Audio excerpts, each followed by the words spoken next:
Hello everyone, welcome Lead at Home. Today we will start Unit 4 of History. In that section number 2, in that first chapter, the making of a global world. And as per the serial number, this is the third chapter of History in section 2, that is livelihoods, economies and societies, in that first one. And as per the index, it's serial number 3. Now we will move towards the first point of this chapter, the pre-modern world. When we talk of globalization, we often refer to an economic system that has emerged since the last 50 years or so. Now, meaning of emerge means to come into view. When we talk about globalization, we often refer to an economic system that has to come into view since the last 50 years or so.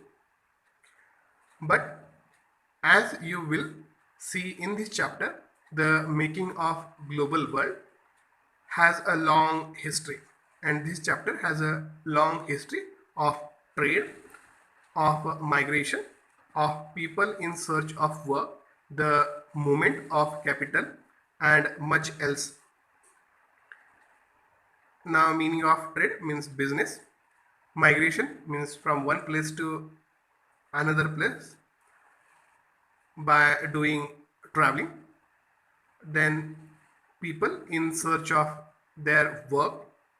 Then the movement of capital and much else. As we think about dramatic and visual signs of a global interconnectedness in our lives today, means today we will see MNC companies, means multinational companies are there. Their headquarter is in another country and their business goes into the another country. Their service sectors into the another countries. We need to understand the phases through which this world in which we live has emerged, and it's need to understand the phases through which this world in which we live has emerged. Now we will move towards the next paragraph.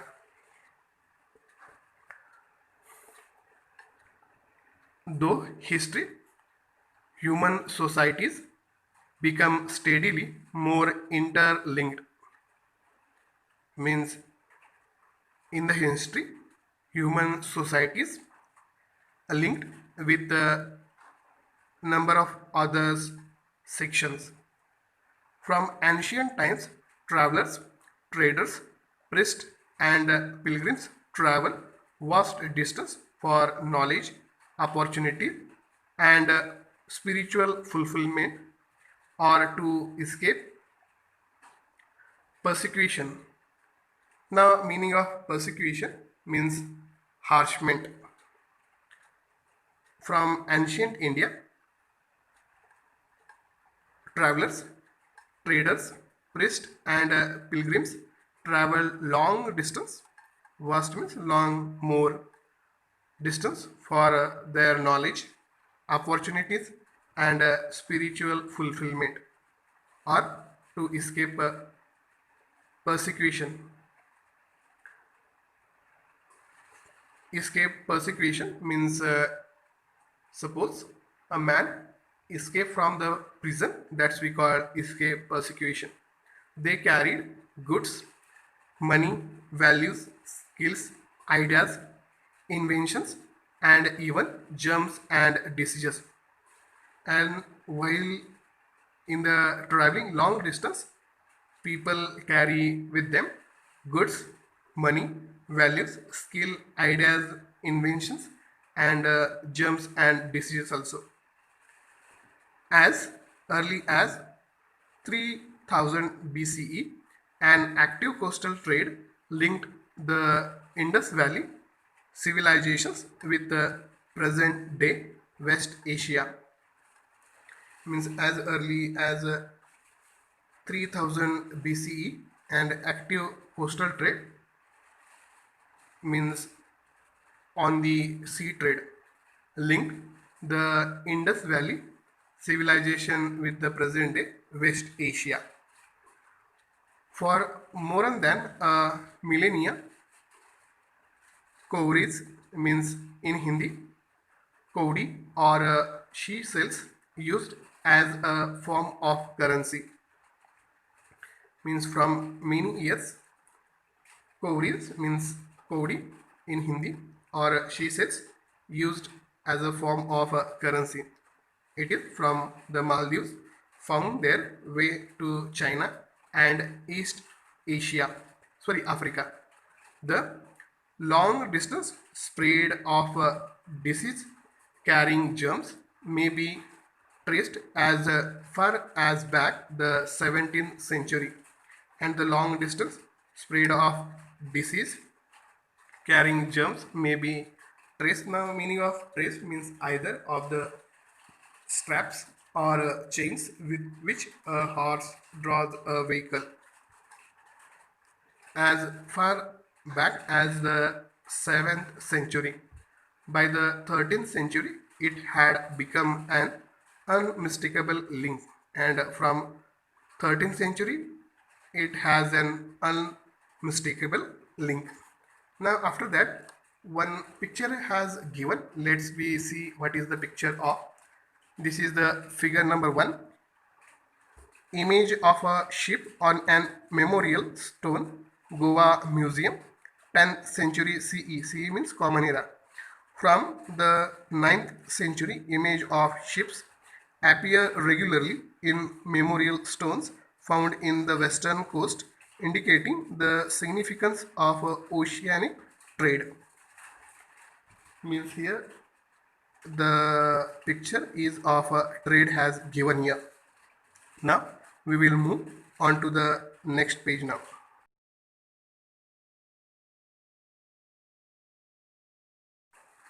On this page, that is 1.1, silk routes link the world. Means how silk routes link the world here has given.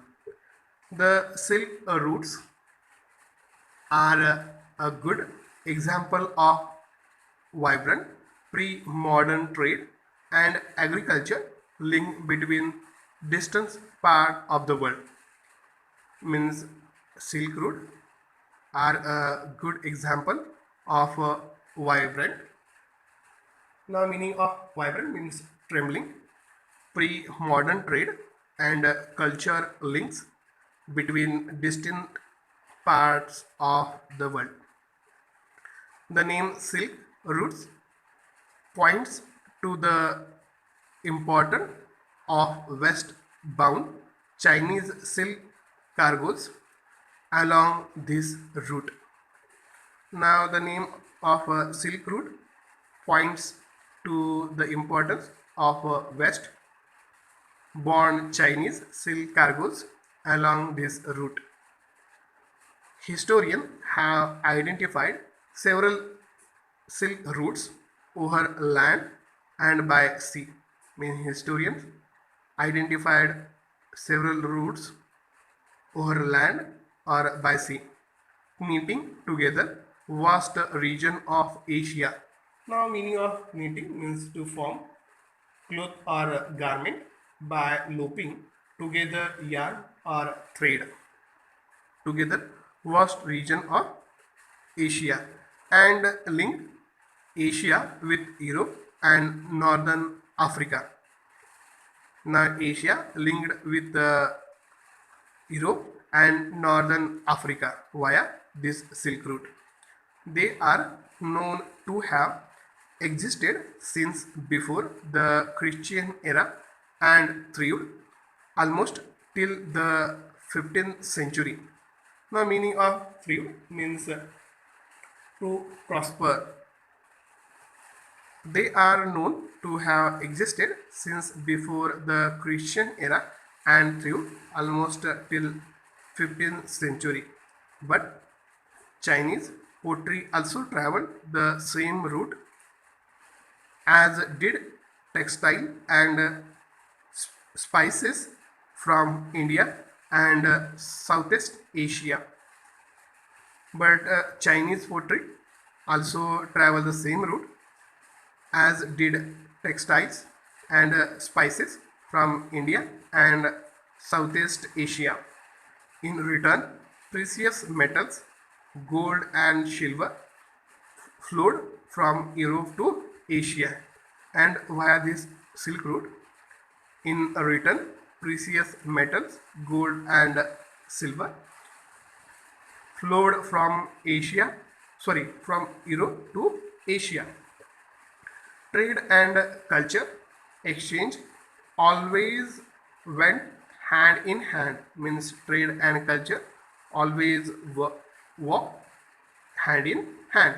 Early Christian missionaries almost certainly traveled this route to Asia, means Christian missionaries also traveled this route to Asia, as did early Muslim preachers, as few centuries later, much before all this, Buddhism emerged from Eastern India and spread in several directions through intersecting points on the Silk Route,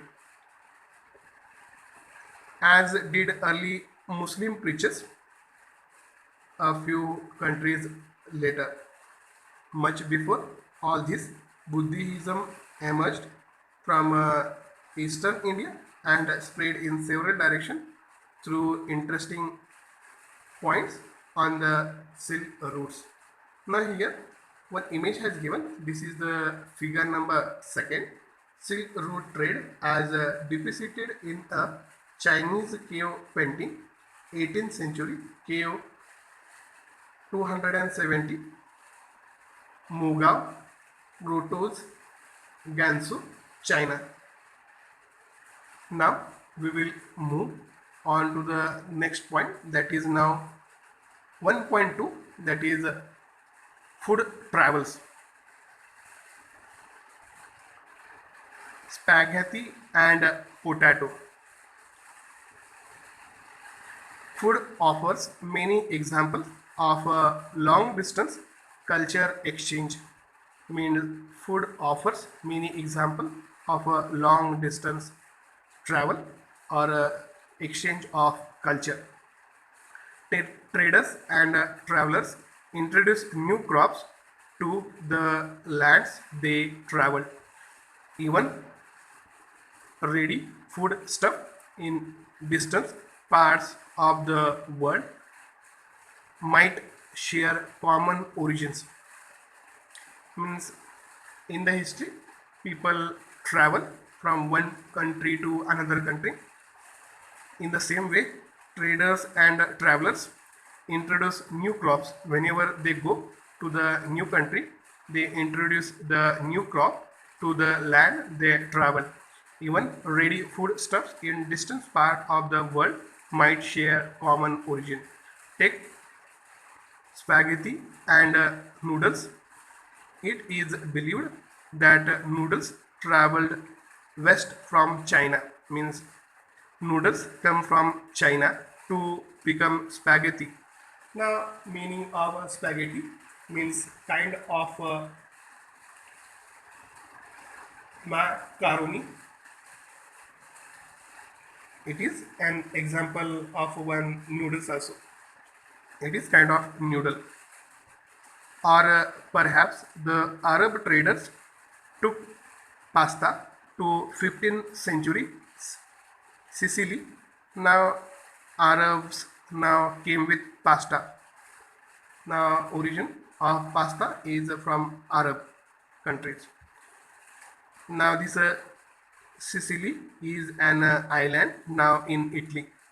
Similar foods were also known in India and Japan. So, the truth about their origins may never be known, means their origin never be known.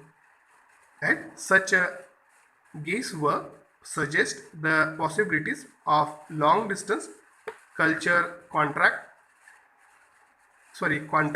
even in the pre-modern world. Now it is a guesswork suggests the possibilities of a long distance culture contact even in the pre-modern world. Now we will move to the next paragraph. Here in the next paragraph, many of our common foods such as potatoes, soya, groundnuts, maize, tomatoes, chilies, sweet potatoes and so on were not known to our ancestors until about 5 centuries ago.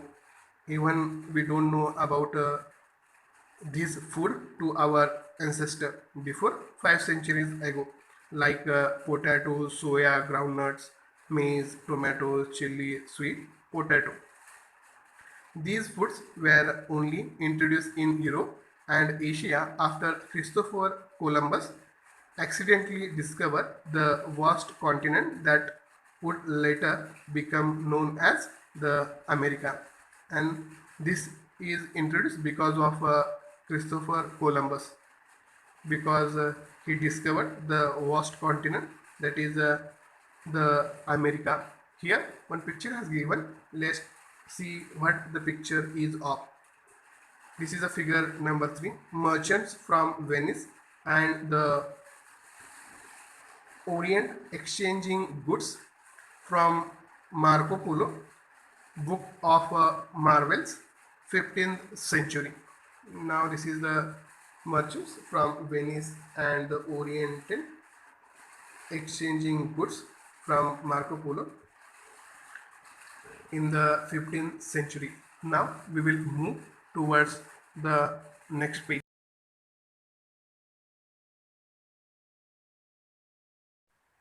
On this page, here we will use America to describe North America, South America and the Caribbean.